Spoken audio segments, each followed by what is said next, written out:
Hi viewers, welcome to our channel. అటు director Sandeep Reddy Vanga గారికి heroine Deepika పదుకొనెకి మధ్య ఒక వివాదం అయితే నడుస్తుంది. అంటే స్పిరిట్ సినిమా నుంచి తప్పుకున్న తర్వాత జరుగుతున్న పరిణామాలు అయితే ఇవన్నీ చూసుకోవచ్చు. నిన్న సందీప్ రెడ్డి వంగ గారు ఒక ఫైర్ అవుతూ దీపికా పదుకొనె మీద ఒక ట్వీట్ కూడా చేయడం జరిగింది.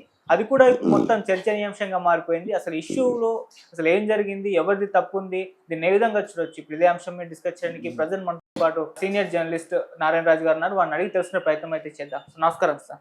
నమస్తే సార్, వివాదంలో చిక్కుకున్నారు. అంటే ఇద్దరు కూడా సందీప్ రెడ్డి వంగ గారు అండ్ దీపికా పదుకొనె, అంటే వాళ్ళ మధ్య ఈ గొడవ జరుగుతుందని చూస్తున్నాం. నిన్న నైట్ ఒక ట్వీట్ చేశాడు సందీప్ రెడ్డి వంగ గారు. దీపికా పదుకొనె పేరు మెన్షన్ చేయకపోయినప్పటికీ ఆమెను ఉద్దేశించి అయితే చేయడం జరిగింది. అంటే సినిమా నుంచి తప్పుకోవడం జరిగింది కదా. సో ఏం జరిగింది ఈ ఇష్యూలో, మీరేం చెప్తారు సార్ దీనికి సంబంధించి? ఇప్పుడు యాక్చువల్గా ఈ సినిమాకు వివాదాలు, ప్రతి సినిమాకు ఒక వివాదం చుట్టుకుంటుందని మనకు చాలా సందర్భాల్లో కనిపిస్తూనే ఉంది. ఒక ఆడియో వేడుక చేసినా, ప్రీ రిలీజ్ చేసినా, లేదా ఒక ఇంటర్వ్యూ ఇచ్చినా అక్కడ ఏదో ఒక మాట జారితే చాలు దాన్ని పట్టుకొని ట్రోల్స్ చేస్తున్నారు. కొందరైతే ముందడుగు వేసి బైకాట్ లాంటి పదాలు వాడుతున్నారు. అంటే సందర్భం ఏదైనా కానివ్వండి, వివాదం చుట్టూనే సినిమా ఇండస్ట్రీ తిరుగుతుంది. ఇక దీపిక విషయానికి వస్తే, ఈ బాలీవుడ్ హీరోయిన్ల వ్యవహార శైలి ఎప్పుడు అలాగే ఉంటుంది. ఇది సందీప్ రెడ్డికి తెలియదని విషయం కాదు. వాళ్ళ వ్యవహార శైలి మన వ్యవహార శైలి చాలా భిన్నమైనది. ఒక సినిమాలో వాళ్ళు అంగీకరించవచ్చు, అంగీకరించకపోవచ్చు, అది వాళ్ళ ఇష్టం. కానీ ఏదైనా ఒక కారణం వల్ల ఆ సినిమాలు చేయలేకపోతే హుందాగా తప్పుకోవాలి. ఆ తర్వాత కూడా డేట్స్ అడ్జస్ట్ కాలేదనో, లేదా కథ నచ్చలేదనో, లేదా ఆ టైంలో తనకు వేరే కమిట్మెంట్ ఉందనో ఇలా చెప్పడం అనేది మనం సహజంగా వింటుంటాం. ఒక హీరోయిన్ ఒక ప్రొడక్షన్ నుంచి, ఒక ప్రాజెక్ట్ నుంచి బయటికి వెళ్ళినంత మాత్రాన పెద్ద ఇష్యూ కాకూడదు యాక్చువల్గా.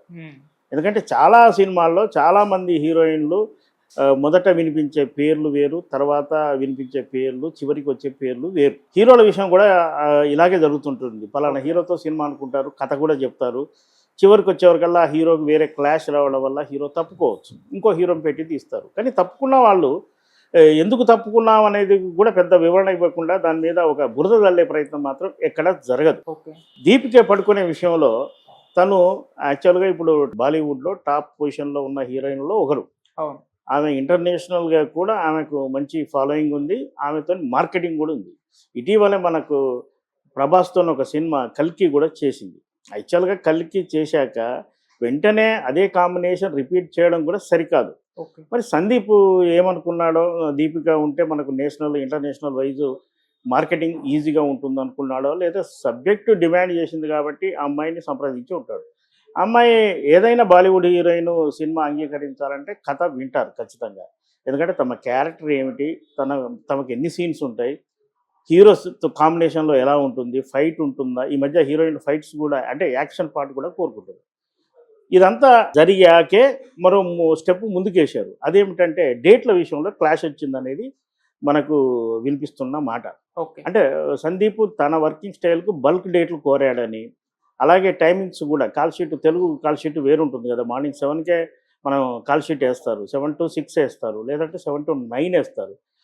ఈ టైము ఆ అమ్మాయికి నచ్చలేదేమో, ఆ అమ్మాయికి కుదరదేమో. అంటే ఈ విషయాన్ని హుందాగా డైరెక్టర్ చెప్పేసి వెళ్ళిపోతే ఆ డైరెక్టర్ ఇంకో హీరోయిన్ని చూసుకుంటాడు. అలా కాకుండా ఇక్కడ చేస్తున్నది ఏంటంటే, దీపికను ప్రభాస్ సినిమా నుంచి తొలగించారు అనే ముద్ర తన మీద పడకుండా కథనే తప్పులు బట్టి, డైరెక్టర్ కథ చెప్పాడని, ఆ కథలో అనేక లోపాలు ఉన్నాయి, బోల్డ్ అని, కిస్సులు ఉన్నాయని, ఇలా రకరకాల మాటలు ట్వీట్ చేయడం వల్లనే ఇష్యూ వచ్చింది. దీనిపైన సందీప్ కూడా ఘాటుగానే సమాధానం ఇచ్చాడు. నిజానికి కథ మొత్తం విని హీరోయిన్ చేయకపోతే కథ గురించి అసలు రివీల్ చేయకూడదు, తప్పది. అయితే దీపికనే గీత దాటింది. అంటే డైరెక్ట్ దీపిక దాటకుండా తన పిఆర్ టీం ద్వారా ఈ విధమైన గొడవ చేస్తుందని మనం భావించవచ్చు. దీనివల్ల సినిమాకి వచ్చే నష్టం ఏం లేదు. కథలో 2-3 సీన్స్ చేసినంత మాత్రాన పోయేదేమీ లేదు. కానీ ఆమె బదులో తీసుకున్న ఇంకో హీరోయిన్ తృప్తి అనే అమ్మాయికి మాత్రం కొంత ఇబ్బంది. దీపిక రిజెక్ట్ చేసిన సినిమాకు ఈ అమ్మాయి తీసుకుంది, ఆ కథలో కొంత ఇబ్బందికరమైన సీన్స్ ఉంటాయి అన్నీ తెలిసి ఈ అమ్మాయి కమిట్ అయింది. అంటే అన్ని తన కెరీర్ కోసం అన్ని రకాల పెర్ఫార్మెన్స్ చేయడానికి తృప్తి అంగీకరిస్తుందని ఒక ప్రచారం జరిగే అవకాశం ఉంది. కానీ జరిగిన వాస్తవం వేరు. దీపిక వర్క్ స్టైల్ నచ్చక సందీప్ ఆమెను వద్దనుకున్నాడు, ఇది వాస్తవం. సార్ మొదట అంటే దీపికను తప్పించడానికి రీజన్స్ వేరే ఒకటి స్పెక్యులేషన్స్ అంటే ప్రచారంలో జరిగాయి సార్. అంటే ఆమె పని గంటల మీద పరిమితి పెట్టిందని, కరెక్షన్స్ లో పర్సెంటేజ్ కావాలన్నదని, అలాగే తెలుగు డబ్బింగ్ కూడా చెప్పను అని చెప్పేసి ఇటువంటి కండిషన్స్ పెట్టింది. అందుకే తప్పించారు సందీప్ రెడ్డి వంగ అని కూడా వార్తలు వచ్చాయి. సో అది నిజమే అంటారా సార్?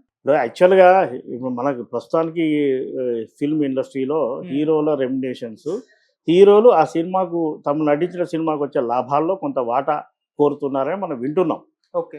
అమీర్ ఖాన్ కావచ్చు, సల్మాన్ కావచ్చు, తెలుగులో మహేష్ బాబు, అల్లు అర్జున్, రామ్ చరణ్, ఈ తరహా హీరోలు తమ మార్కెట్ స్థాయి పెరిగింది, తమ పొటెన్షియాలిటీ పెరిగింది, తాము నటించడం వల్ల సినిమా బిజినెస్ రేంజ్ పెరుగుతుంది కాబట్టి తమ పారితోషికంతో పాటుగా లాభాల్లో వాటా అని మనం విన్నాం. మరి దీపిక ఒక హీరోయిన్, యాక్చువల్గా ఆమె డిమాండ్ చేసిన రెమ్యునేషన్ 20 కోట్లు కావచ్చు, లేదా అంతకంటే ఎక్కువ కావచ్చు, అది ఇవ్వడానికి ప్రొడక్షన్ హౌస్ సిద్ధమైంది.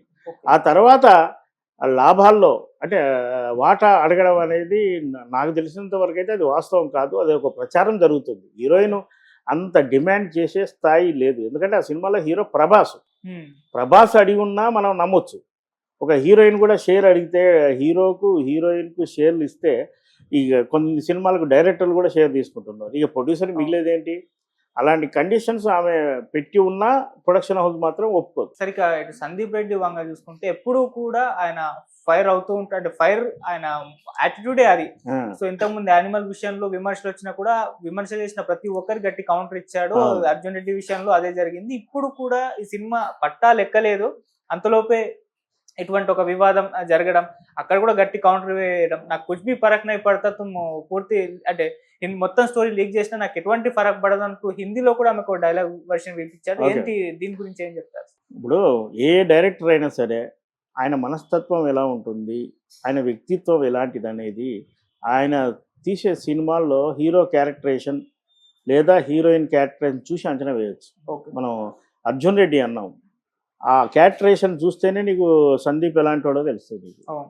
యానిమల్లో కూడా హీరో కానీ హీరో ఫాదర్ క్యారెక్టర్, మిగతా క్యారెక్టర్ల వ్యవహార శైలి ఎలా ఉంటుంది, అదే సందీప్ రెడ్డి. సందీప్ రెడ్డి వ్యవహార శైలి అది. అందుకే ఆయన గురించి, ఆయన సినిమా గురించి ఇప్పుడు అందరూ ఎదురు చూడడానికి కారణం ఏంటి? హిందీలో యానిమల్ సినిమా చేసేందుకు ఆ హీరో అంతకాలం ఎందుకు వెయిట్ చేశాడు? సందీప్ రెడ్డి వర్కింగ్ స్టైల్ అది.